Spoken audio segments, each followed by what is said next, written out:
Ada orang yang kena, itu namanya Anda terkena satu permasalahan di dalam mental dan hati Anda, yaitu Anda terkena waswas. Waswas ada waswas penyakit mental, ada waswas bisikan syaitan. Ada di yuwaswisu fi sudurin nasi minal jinnati wan nas ada. Was-was bisikan setan ada, tapi ada was-was mental.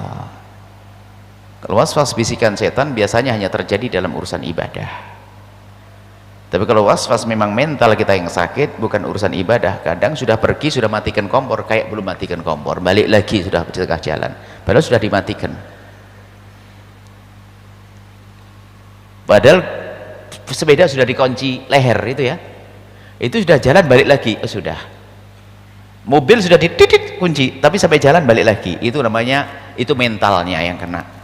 Nanti bisa kebawa kemana-mana itu nanti, termasuk sholat juga sama kasusnya.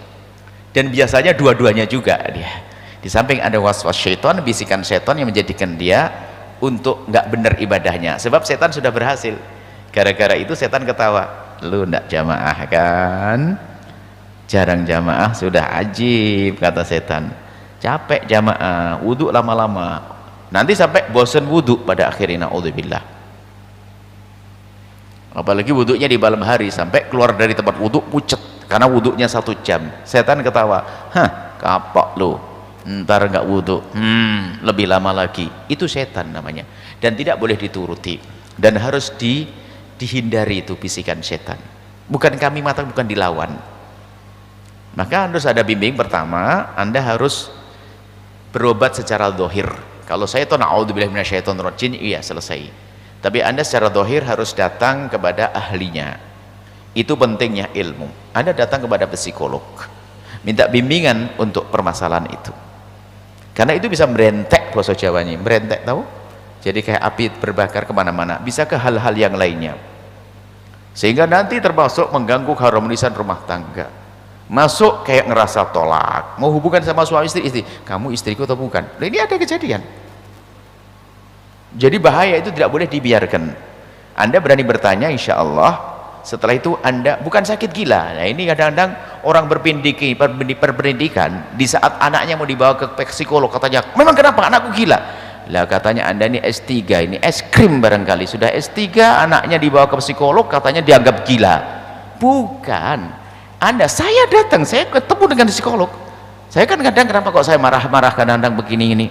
Ya mungkin beban Buya terlalu besar. Ya Anda Imam Nawawi punya beban tapi nggak begitu. Kenapa saya marah-marah? Ini nggak beres sih saya. Marahnya nggak beraturan. Nah, ini seharusnya datang dong. Saya ngobrol dengan psikolog untuk melihat saya dan sebagainya. Anda pergi ke psikolog nanti kami. Saya menghargai ilmu itu. Ilmu psikologi itu ilmu penting. Karena itu ada ilmu jasad, dokter, ilmu jasad. Doa iya, tapi kalau Anda sakit tipes paru-paru, boleh doa iya, Allahumma ya Allah sembuhkan aku, iya, tapi ke dokter juga dong. Karena pergi ke dokter berobat adalah juga perintah. Jangan sok deh yang penting kan doa. Nah, Allah menganjurkan kita berusaha juga. Jadi hari ini kan kayak cukup doa-doa enggak, berdoa, minta doa ulama, iya, bisa jadi menjadi sebab kesembuhan, tapi secara zahir Anda harus berusaha. Harus berusaha pergi ke dokter, lah ini kepada psikolog. Kemudian untuk bertanya, yang ngerti tentang agama, kan banyak sekarang psikolog kita juga berkumpul dengan orang-orang seperti itu yang soleh-soleh, psikolog-psikolog yang soleh-solehah, diskusinya adalah memang luar biasa. Anda datang ke beliau, cari psikolog yang islami atau referensi ada dari teman-teman nanti ada, Anda akan diajak ngobrol dan sebagainya, akan dibenahi mental Anda itu nanti. Jangan merasa gila, semuanya kalau saya bicara psikologi Anda jangan alergi. Itu unik, ilmu unik, dan itu ilmu dimiliki oleh para ulama. Bahkan ulama terdahulu Imam Ghazali dan sebagainya, semuanya ulama punya ilmu itu. Sehingga tidak hanya diberi obat-obat, ada. Kadang-kadang cukup diajak bicara sudah selesai.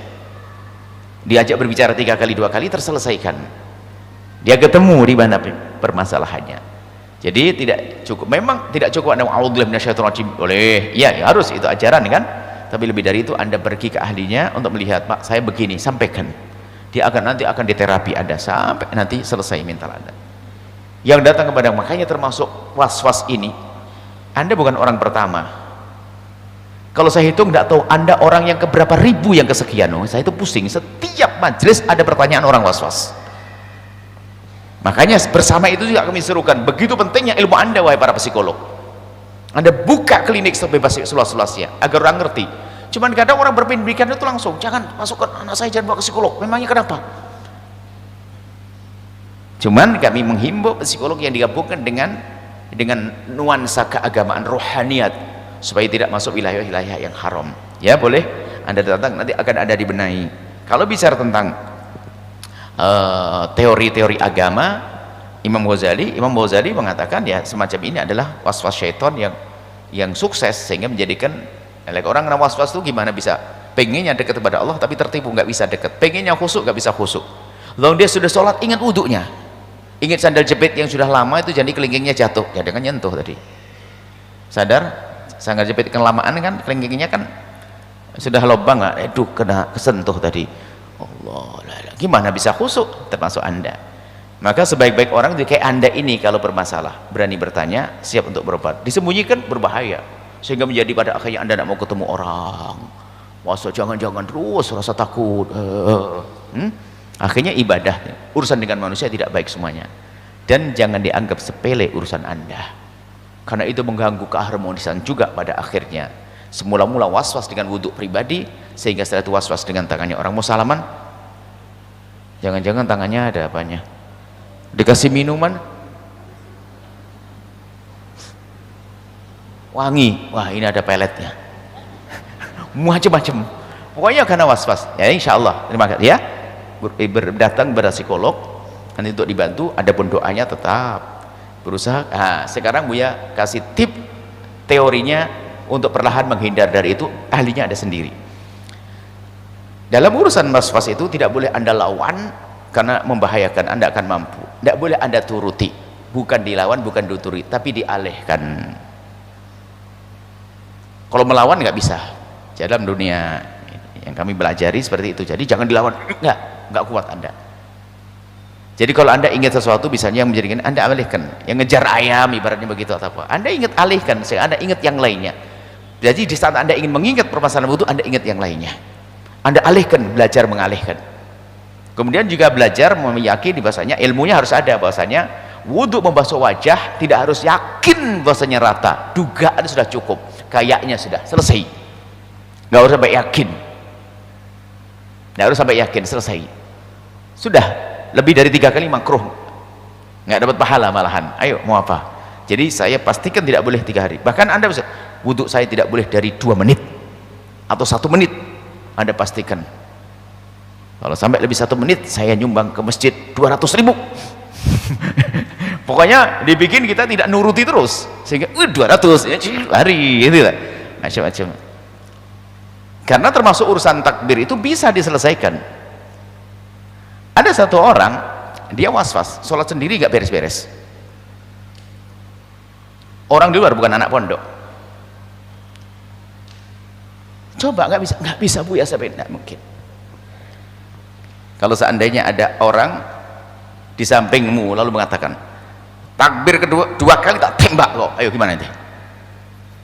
Itu tembak bisa, nggak usah pakai tembak. Ayo sekarang inti sholat sama dia, awas kalau sampai takbir 2 kali di samping kita, bisa, Allahu Akbar, selesai. Gara-gara takut sama saya kayaknya, padahal saya tidak pakai tembak. Lo bisa, lo kenapa itu bisa di samping? Iya nggak tahu Buya, kenapa kok bisa? Itulah sebetulnya kamu bisa sembuh. Kenapa? Kalau di samping Buya teralihkan ente nuruti ini, ada Buya ini mengalihkan, ada Buya, kan begitu. Sebetulnya kurang lebihnya semacam itu. Makanya yang was-was tolak dilarang. Kamu menghayalkan tolak, sudah ingat ayam yang baru netes, bunga yang lagi berkembang, atau ingat kamu disengat kala jengking, lupa. Jadi kamu harus mengingat yang lainnya, jangan dituruti itu. Kurang lebihnya itu. Nanti tentunya ahlinya lebih tahu, ini gambaran sederhana ya, jangan dianggap ini perlu ditolong seperti itu, dan yang bisa menolong adalah ahlinya ya, insya Allah ya. Dan harus segera sembuh, karena orang soleh, anak soleh senang ibadah, yang dirindukan ibadah, bukan dia pengen main-main. Tapi kalau tidak segera diselesaikan, susah berjamaah, kan sayang, kehilangan keutamaan berjamaah, kehilangan keutamaan takbiratul ihram. Padahal bertakbiratul dengan imam ini adalah paling istimewa. Takbiratul ihram dengan imam, Allahu Akbar, imam Allahu Akbar, kita nyusul belakangnya, itu paling utama yang sholat berjamaah. Nah ini gara-gara pas-pas setan ketawa, tuh 2 kali kurang, 3 kali, 4 kali, 5 kali dapat bonus, kata setan. Tenang, 6 kali, ketinggalan 1 rakaat, asyik. Nah ini. Baik, insyaallah sembuh ya, insyaallah sembuh, insyaallah bakal dimudahkan sehingga menjadi ahli sholat jamaah dan tidak lagi punya permasalahan urusan itu. Wallahu a'lam bishawab. Setelah Anda menyaksikan video ini, jangan lupa berselawat kepada baginda Nabi Muhammad sallallahu alaihi wa alihi wa sahbihi wasallam.